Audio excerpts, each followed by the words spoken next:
Después de haberles azotado mucho, los echaron en la cárcel, mandando al carcelero que los guardase con seguridad. El cual, recibido este mandato, los metió en el calabozo de más adentro y les aseguró los pies en el cepo. Pero a medianoche, orando Pablo y Silas, cantaban himnos a Dios, y los presos los oían. Entonces sobrevino de repente un gran terremoto, de tal manera que los cimientos de la cárcel se sacudían, y al instante se abrieron todas las puertas, y las cadenas de todos se soltaron.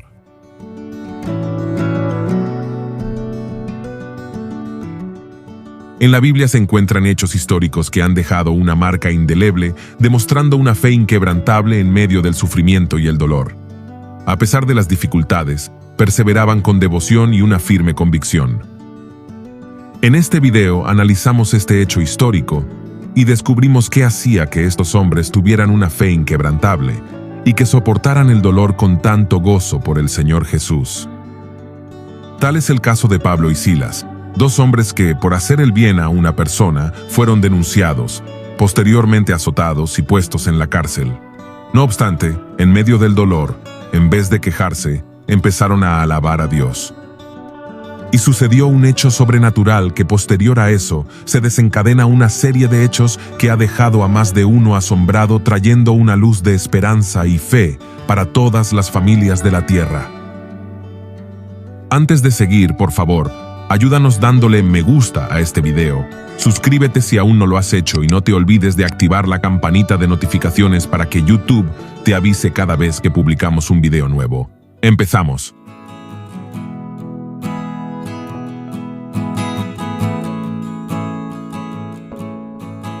A lo largo del tiempo, algunas historias se han ido perdiendo, mientras que otras se han transmitido como leyendas o mitos. Sin embargo, la historia que analizaremos es un hecho lleno de profundas enseñanzas, que se actualiza constantemente y nunca dejará de cobrar vida. Lo que hace especial a esta historia es que detrás de todo ello está la gloria de Dios. Si logras comprender los misterios de esta historia, estamos seguros de que tu vida dará un giro de 180 grados y abrazarás la esperanza de cómo Dios puede obrar en tu vida y familia en medio de tiempos difíciles. Este relato histórico está documentado en el libro de los Hechos de los Apóstoles, capítulo 16, versículos 16 al 40. Ahora bien, permítame ponerlo en contexto de esta historia. Pablo, en el curso de sus viajes misioneros, exactamente en el segundo viaje, y atravesando Frigia y la provincia de Galacia, les fue prohibido por el Espíritu Santo hablar la palabra en Asia. Y cuando llegaron a Misia, intentaron ir a Bitinia, pero el Espíritu no se lo permitió, y pasando junto a Misia, descendieron a Troas. En Troas, Dios hizo clara la dirección de Pablo. En una visión, Pablo fue invitado a la región de Macedonia, hacia el oeste, a través del mar Egeo. Vamos a leer el versículo 9 del capítulo 16 de los Hechos Bíblicos. Y se le mostró a Pablo una visión de noche. Un varón macedonio estaba en pie, rogándole y diciendo: «Pasa a Macedonia y ayúdanos».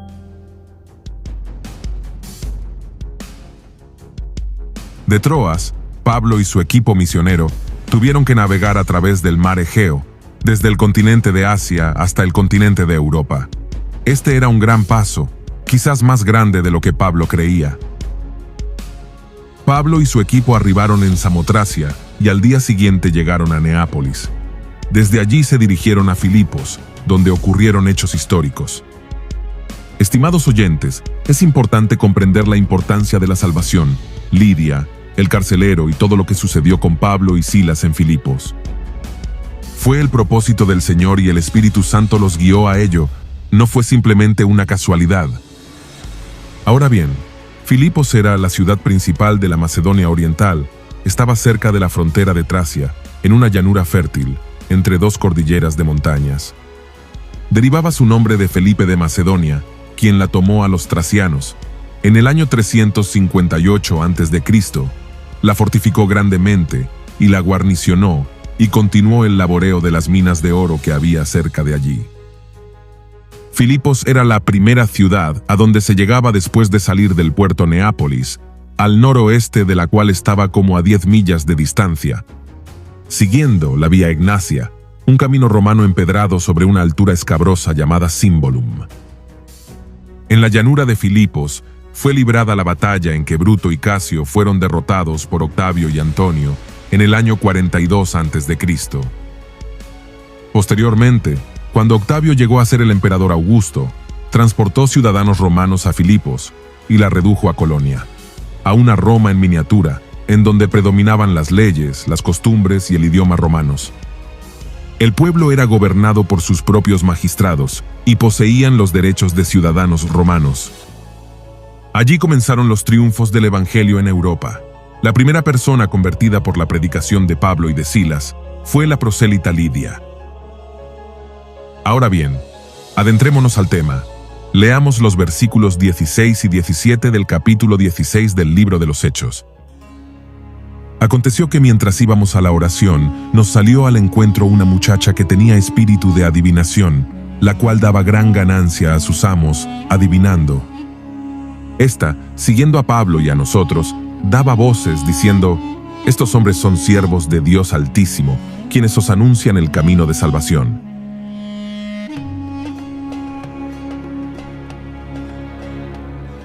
En esta escena se presenta una violenta oposición misionera de las tinieblas. Note que el primer conflicto entre el cristianismo y el paganismo no fue sobre doctrina, sino sobre dinero. Los amos de la joven esclava usaban su espíritu de adivinación para recibir ganancias mediante la adivinación del futuro. Según el texto griego, la joven poseía el espíritu Pitón y practicaba la adivinación. Según una leyenda mitológica muy extendida por el mundo grecorromano, Pitón era el nombre de la serpiente que en un principio había pronunciado los oráculos en Delfos y que fue muerta por Apolo, quien la sustituyó en su función de adivinar. La persona que tenía el espíritu de Pitón tenía poder para hablar inspiradamente. De acuerdo con algunos escritores griegos, los sacerdotes de Pitón eran ventrílocuos. La joven esclava pudo haber sido ventrílocua. Ahora bien, el escrito no creía en esa superstición, más bien manifiesta que la joven que tenía espíritu de adivinación, según se desprende del modo de hablar de Pablo, era evidentemente una poseída, cuyos oráculos y adivinaciones se debían a la influencia diabólica. Esta joven exclamó dando dos expresiones. Primero, estos son siervos del Dios Altísimo. Era de uso frecuente para referirse al Dios judío en los círculos paganos que habían entrado en contacto con el judaísmo. En esta ocasión la esclava representaba a los paganos que deseaban encontrar una deidad suprema y la salvación que le librara de los malos espíritus. Segundo, anuncia el camino de la salvación. Les estaba diciendo que era el camino que se ha de seguir si se quiere conseguir la salvación. Ahora bien, sigamos leyendo el versículo 18. Y esto lo hacía por muchos días, mas desagradando a Pablo, éste se volvió y dijo al espíritu: te mando en el nombre de Jesucristo que salgas de ella. Y salió en aquella misma hora. A pesar de que se presentaban alabanzas a los misioneros muchas veces, estas no agradaron a Pablo. Como en otro tiempo a Jesús hizo callar a los demonios, no le interesaron los testimonios favorables salidos de la boca de una que estaba poseída, y al ser molestado, Pablo ordenó al demonio salir de la mujer. Así sucedió, y la muchacha fue liberada y perdió la habilidad de adivinar los eventos del futuro. No es claro si la joven fue convertida o no cuando le salió el espíritu.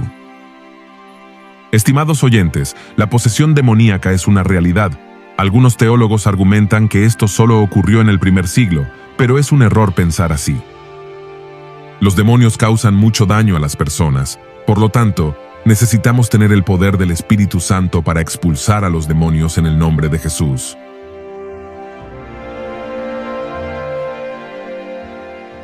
Prosigamos leyendo el versículo 19 al 21. Pero viendo sus amos que había salido la esperanza de su ganancia, prendieron a Pablo y a Silas y los trajeron al foro, ante las autoridades. Y presentándolos a los magistrados, dijeron: estos hombres, siendo judíos, alborotan nuestra ciudad y enseñan costumbres que no nos es lícito recibir ni hacer, pues somos romanos.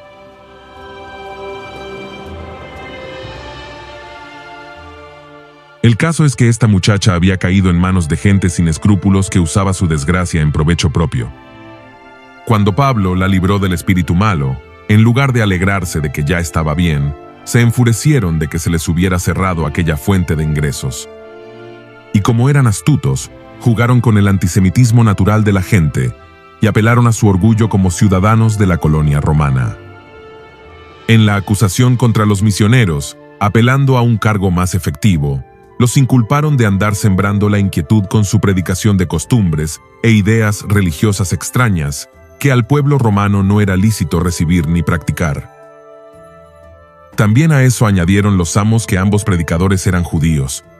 Los judíos gozaban en aquel entonces de amplia tolerancia en el Imperio Romano. Sin embargo, es cierto que en algunos lugares no se hacía caso de tales privilegios. De todos modos, no les era permitido hacer proselitismo entre los romanos. Así pues, se les acusó de actividades proselitistas. La acusación pretendía excitar el prejuicio de la gente y de los gobernantes, y su plan tuvo éxito. Así fue como consiguieron el castigo y la detención crueles e injustos de Pablo y Silas.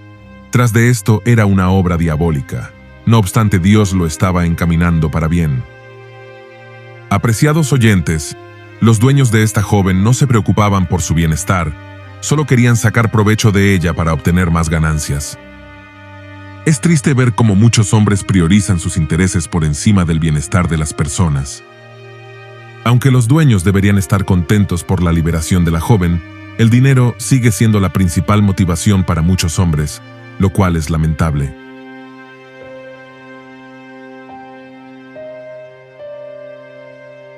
Continuemos leyendo los versículos 22 y 23. Se agolpó el pueblo contra ellos, y los magistrados, rasgándoles las ropas, ordenaron azotarles con varas. Después de haberles azotado mucho, los echaron en la cárcel, mandando al carcelero que los guardase con seguridad.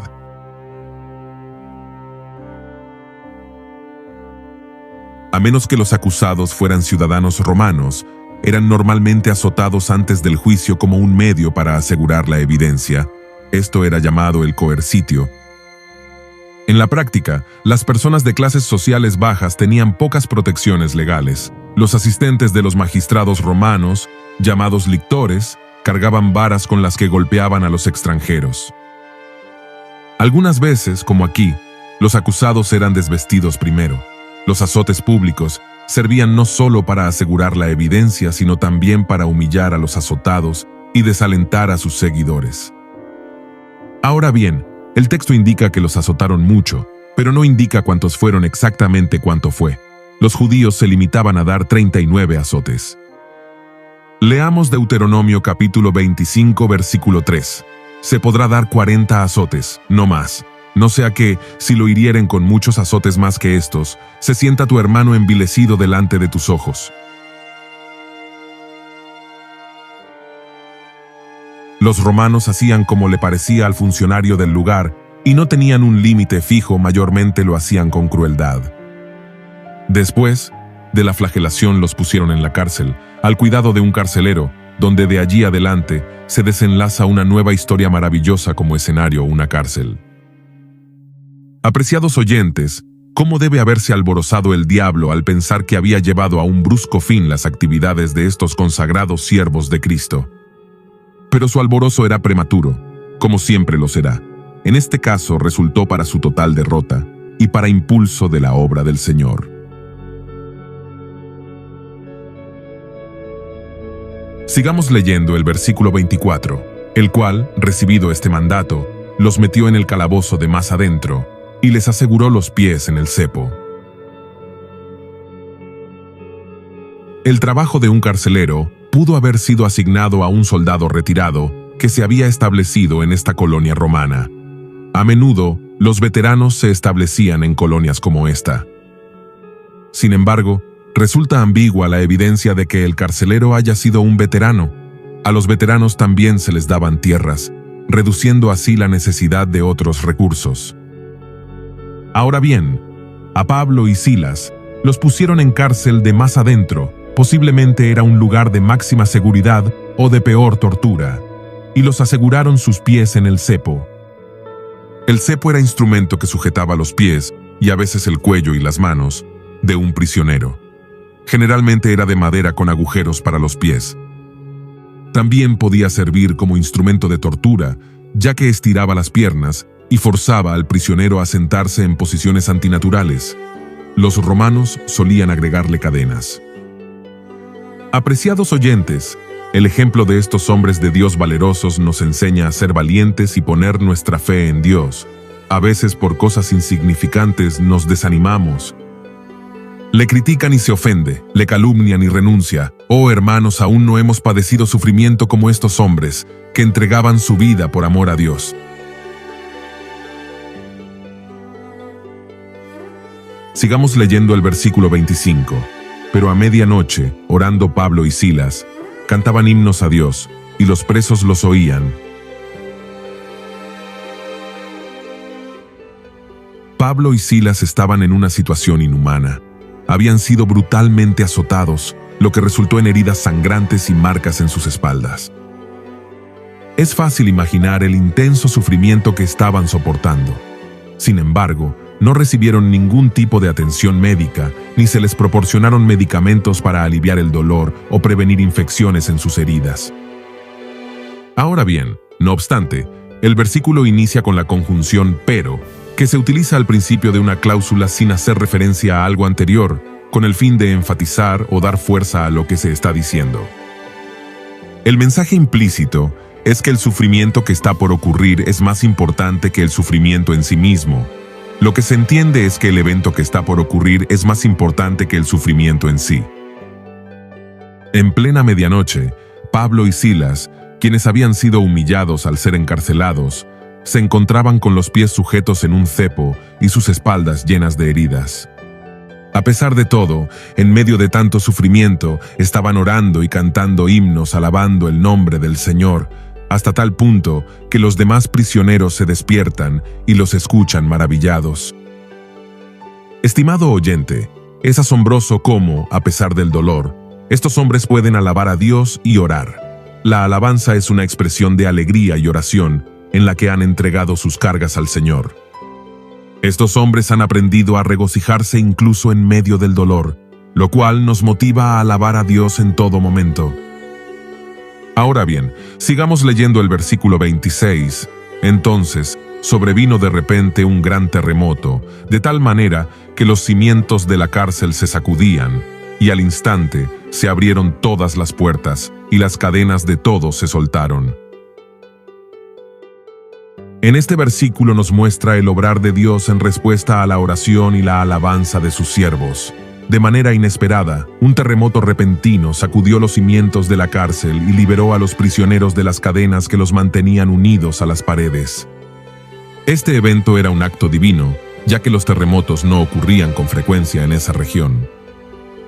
Ahora bien, un terremoto lo suficientemente fuerte para que las armellas de las cadenas se separaran de la pared podría haber derrumbado también el techo, pero milagrosamente no lo hizo porque Dios estaba en control.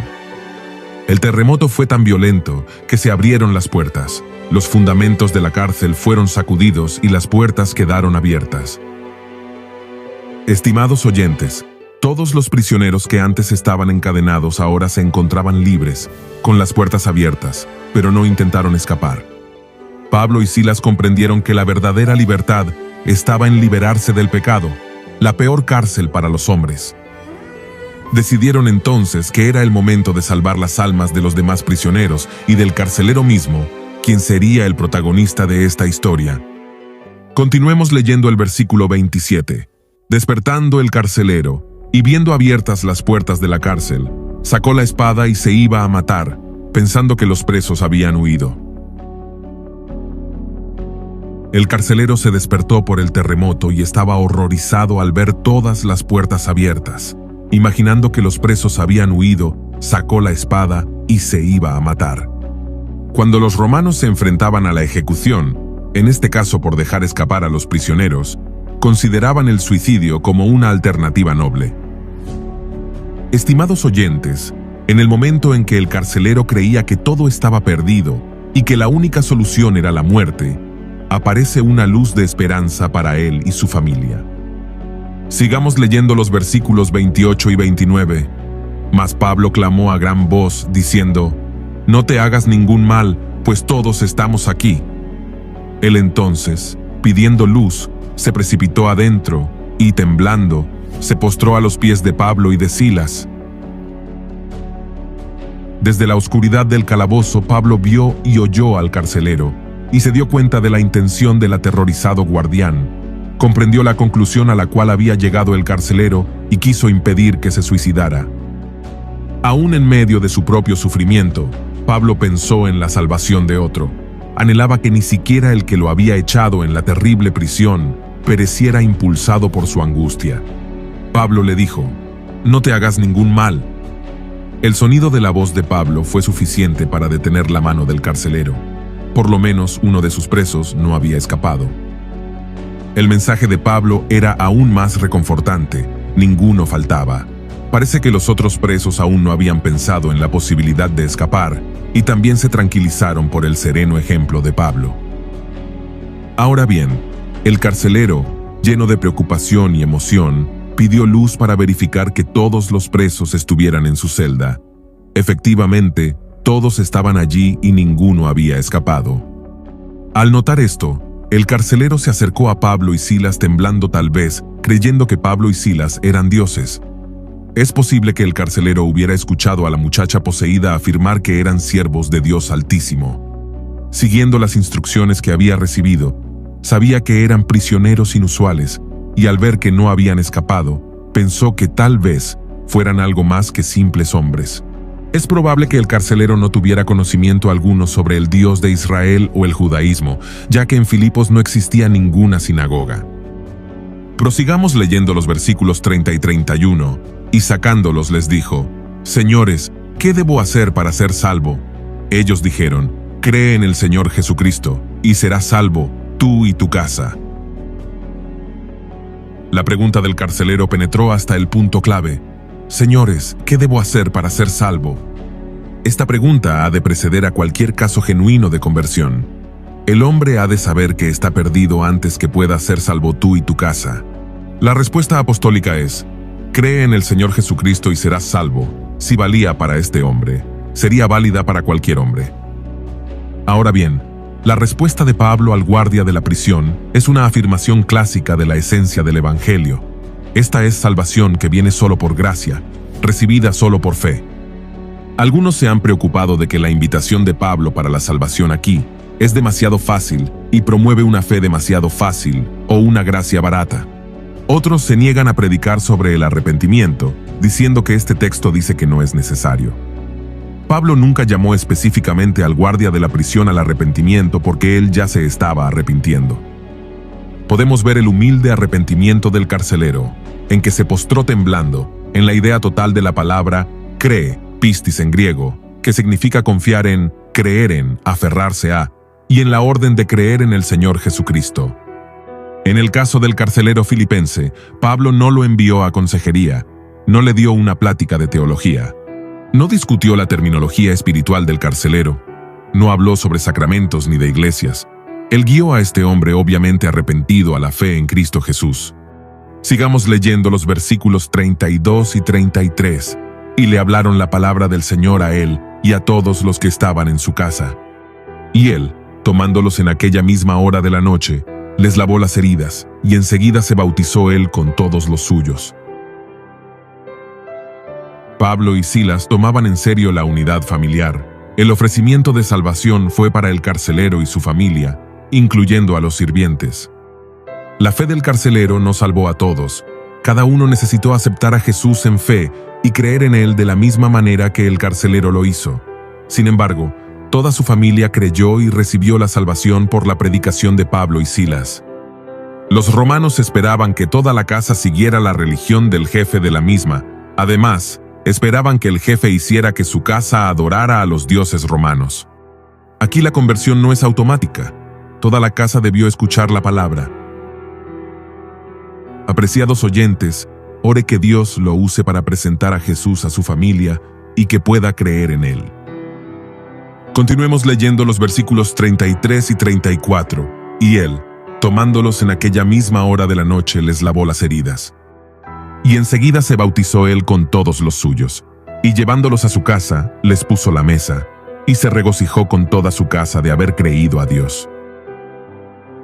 Después que Pablo y Silas hablasen la palabra a toda la familia, el carcelero demostró la genuinidad de su conversión lavando las heridas de ellos y bautizándose sin esperar más. También los llevó a su casa y les puso la mesa, alimentándolos y regocijándose con toda su casa por haber llegado a conocer al Señor. Estimados oyentes, no hay mayor alegría que cuando Jesús salva a toda nuestra familia. Por eso, les animo a seguir adelante orando por sus hijos y dando testimonio de Cristo. Llegará el momento en el que se regocijarán juntos en el Señor. Sigamos leyendo los versículos 35 al 37. Cuando fue de día, los magistrados enviaron alguaciles a decir: «Suelta a aquellos hombres». Y el carcelero hizo saber estas palabras a Pablo: «Los magistrados han mandado a decir que se os suelte, así que ahora salid y marchaos en paz». Pero Pablo les dijo: «Después de azotarnos públicamente sin sentencia judicial, siendo ciudadanos romanos nos echaron en la cárcel, ¿y ahora nos echan encubiertamente? No, por cierto, sino que vengan ellos mismos a sacarnos». Cuando el carcelero anunció las buenas nuevas a Pablo que había una orden que fueran soltados, el apóstol rehusó salir bajo tales circunstancias. A fin de cuentas, Silas y él, aunque judíos de nacimiento, eran ciudadanos romanos. Habían sido sentenciados injustamente sin un juicio justo y azotados contra la ley. Ahora pensaban los magistrados que ellos iban a irse furtivamente como si fuesen culpables y con ignominia. No, por cierto, que viniesen los magistrados mismos a sacar a los presos. Sigamos leyendo los versículos 38 al 40, y los alguaciles hicieron saber estas palabras a los magistrados, los cuales tuvieron miedo al oír que eran romanos, y viniendo, les rogaron, y sacándolos, les pidieron que salieran de la ciudad. Entonces, saliendo de la cárcel, entraron en casa de Lidia, y habiendo visto a los hermanos, los consolaron, y se fueron. Por el hecho de haberse esperado hasta después del azotamiento para informar a las autoridades que eran ciudadanos, los misioneros colocaron a los magistrados en una posición legal comprometedora. Ahora los magistrados, no los misioneros, eran forzados a negociar. Si su acción era sabida, podían incluso hasta ser suspendidos de su cargo y, en teoría al menos, provocar que Filipos fuera despojada de su carácter de colonia romana. Esta estrategia ayudaría a garantizar la futura seguridad de la novata comunidad cristiana. Finalmente, los magistrados desde luego acudieron. Y bien contritos, rogaron y pidieron a Pablo y a Silas que salieran de la ciudad sin más perturbaciones. Con la dignidad de hijos del rey, los siervos del Señor salieron de la cárcel, pero no se fueron de inmediato de la ciudad. Primero fueron a la casa de Lidia, conversaron con los hermanos y los consolaron. ¡Qué maravilloso! Los que deberían haber sido consolados, consolaban a otros. Cuando acabó su misión en Filipos, se fueron triunfalmente. Estimados oyentes, en esta historia aprendemos lecciones importantes sobre el propósito de Dios. Aunque haya dolor, en medio de él encontramos gozo y victoria gracias a Cristo Jesús.